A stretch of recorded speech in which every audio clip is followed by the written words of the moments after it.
The Champions League favourites versus the dark horses. A clash of styles. Barcelona take on Inter in the Champions League semi-finals. The first leg, of course, is in Spain. Kweku, I'll start with you, mate. This too is a really fascinating encounter. It is two sides that you feel like that complete opposite ends of the spectrum in terms of how they play. How do you think the two styles will combat one another? I think it'll be really intriguing. I think Inter Milan's ties in the Champions League have been intriguing. Even last round against Bayern Munich, I know that most eyes were on the Arsenal Real Madrid game, but like if you just look at Inter Milan, they methodically make their way through each round. They've played against both of your sides already this season. Played against City, I think it was 0-0 draw, and played against Arsenal, got a narrow win. So they're a good side and they're well coached, probably the best coached side in this competition if you compare their squad in terms of talent level. And the fact you mentioned it before we came on air, look at some of the names in this team. You wouldn't have thought in 2025 they'd be playing for a team that are in the Champions League semi-final. On the other side of things, you look at Barcelona, two of the most exciting wingers in the world, Rafinha and Lamine Yamal, who are two of the candidates for Ballon d'Or. Pedri is a player that has not been spoken about enough this season. I know that he had that run where he played so many games. It looked like physically he wasn't there. But this season, he has been the best midfielder in the world. He's been absolutely incredible and deserves his flowers. Obviously, De Jong next to him as well. They're a very good side. But I just think they're slightly... I don't know. When you see teams win the Champions League, they've reached their final form, or it's been after a few years of heartbreak. I think this Barcelona team is still ascending. I don't think they've had those knocks yet to really learn from in the Champions League. And for some reason, I just can't see a team that aren't playing games in their home stadium and using that as an advantage winning the Champions League. Maybe that's arbitrary, maybe that doesn't matter, but I just don't think they're there yet. So I'm really excited to see this tie, but I just think that Inter are going to find a way to just beat this Barcelona side. Kim, how do you see this one going? I think people are writing Barcelona off a bit too much, and I don't really understand why. They've got a manager there who's won major trophies. He's an exceptional manager. He was courted by many of the big teams. And I know Robert Lewandowski is not fit, definitely for this first leg. But that Rafinha and Lamine Yamal on both wings it's unstoppable. I mean, we mentioned it in a video a few weeks ago. I said I think it's the best front three in world football at the moment. They've scored 35 goals in the Champions League, and it is, you are right, the game is very similar to the other semi-final. It's very much attack versus solid and defence. But I do just look at this Barcelona side and I just think they're winning a league with Real Madrid in it, albeit they haven't had the best year. They're winning that by 4 points and they're playing fantastic football. They've scored the most goals in Europe. They've got 2 Ballon d'Or candidates. It's just written in the stars for me that something special is happening at Barcelona. After a few years of them not being the same, and they became a bit of a laughing stock, didn't they, in Europe, particularly to do with the finances. They couldn't buy any players. They were offering, ridiculous contracts to players. And I think Inter have done really well. And football will tell you that in tournaments, the teams who are a little bit more solid defensively usually go further. But I just look at the names on the team sheets here, and I just can't see past a team with Mkhitaryan or Çalhanoğlu, who are old players. Benjamin Pavard, who Bayern Munich didn't want. These aren't top players at the top and the peak of their powers, whereas you look at the Barcelona team and they're players who are either directly in their peak or just before their peak. And the fact that they've scored so many goals this year just makes me confident for Barcelona to win this tie. Yeah, I don't know. You watch more Italian football, so you can talk about it. I watch a lot of Italian football, and I think this is the classic case of, to borrow a boxing phrase, styles make fights.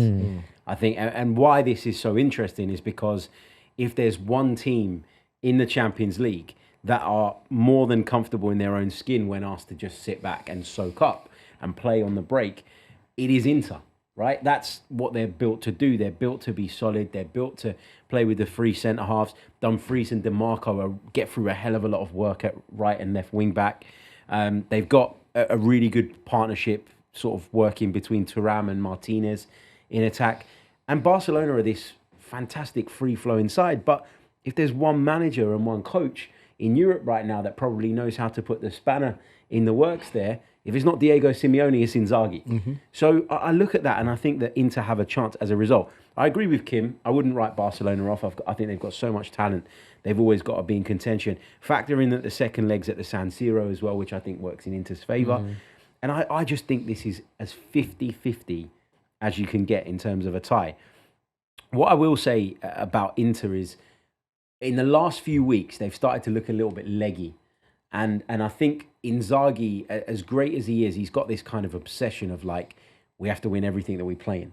And he said that on multiple occasions. It's not something that we're just kind of, coming up with in our own minds. This is something that he says. I build a team to go and compete and win everything that is in front of us. The problem with that is that you then have to ask the question, do they have the depth in the squad to be able to do that? And I don't think they do. They've just been thumped by Milan, who are having a really poor season in the Coppa Italia. They're embroiled in this unbelievable title race with Napoli, and that's going to continue to rumble on as they have to navigate this Champions League tie. And so I think if there is one weakness in this Inter side, and I still make it 50-50, but my concern for Inter, who I know more about than I do Barcelona, is that they're just going to run out of steam at the wrong time. Yeah. And that would be such a shame. No, I can understand that, especially because they're competing in a league that's so competitive. It's been competitive fairly at the top of La Liga, but it just seems like in Serie A it's a different type of title race. It's very there's a lot of grit and there's a lot of endeavour. It's a lot more emotional as well. Yeah, a lot more emotional. That's taxing. Yeah, that in itself is very, very taxing. You look at this Inter team, and again, I mean to ask you this question, is that you talk about quality when it comes to Barcelona, but I look at Bastoni, I look at Barella, I look at Lautaro Martinez. This Inter team's also got quality. And I know Martinez gets an unfair shake because some of his biggest failings have been on the biggest stage. I think back to the Champions League game against Atletico Madrid, either last season or a couple of years ago, some failings at the biggest stage for Argentina. But he's been one of the most underrated strikers in the world for the last 2 years, hitting 20 league goals year after year and just doing his job for a very, very good Inter Milan side. I think they've got enough quality to trouble Barcelona. It's whether Barcelona can overwhelm them with their attacking impetus in the first leg and make it almost unassailable going back to San Siro. But like you said, this is a perfectly balanced tie, and I don't think that you can get maybe a more Champions League type of tie than Barcelona versus Inter Milan. Both teams playing very, very well. What I would say is that I watched the second leg of Bayern versus Inter, and I think if that game goes on for 5 minutes longer, it goes to extra time. Yeah. I mean, Bayern started piling on the pressure with 10 minutes to go, which was too late, and it wasn't the right decision from Vincent Kompany. But they really did put them under a lot of pressure, and Inter couldn't really deal with it. They just got out by the skin of their teeth. And I just think that this Barcelona team is better suited, better managed, and has better quality than that Bayern Munich side. So if they really, really attack Inter, I think they're going to really struggle. And as you mentioned, they're in a very, very tight title race, an emotional title race. And I think Barcelona are as well, but I think the pressure's on Inter a little bit more. Yeah, for sure. I mean, we look at Real Madrid, for example, and we look at who's competing with Barcelona, and I don't think anyone really believes that the competitors are good enough to catch Barcelona, even if they have a little bit of a dip. Whereas in Italy, that's not the case. Napoli are very much in it. They're grinding out result after result after result, and just having that weight on your shoulders, I think, can weigh heavy from an Inter perspective. But just on that Bayern game as well, I agree with you. I think Inter made it a lot harder than it needed to be.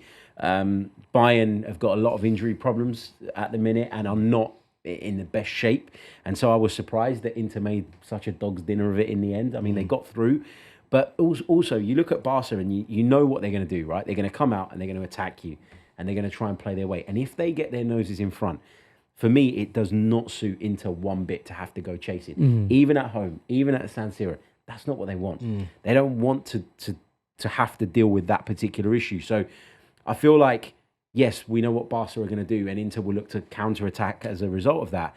But if Barca get their noses in front, I think it spells big trouble for Inter, particularly given the first leg is in Spain. Yeah, no, I do agree. I think that Barcelona's best opportunity in this is to overwhelm Inter Milan in the first leg and hope in the second leg they can just kind of hold on, because Inter at home will have a different attacking impetus. But I think we can all agree it's going to be such an exciting tie. Let's do predictions then for the first leg. Barcelona taking on Inter.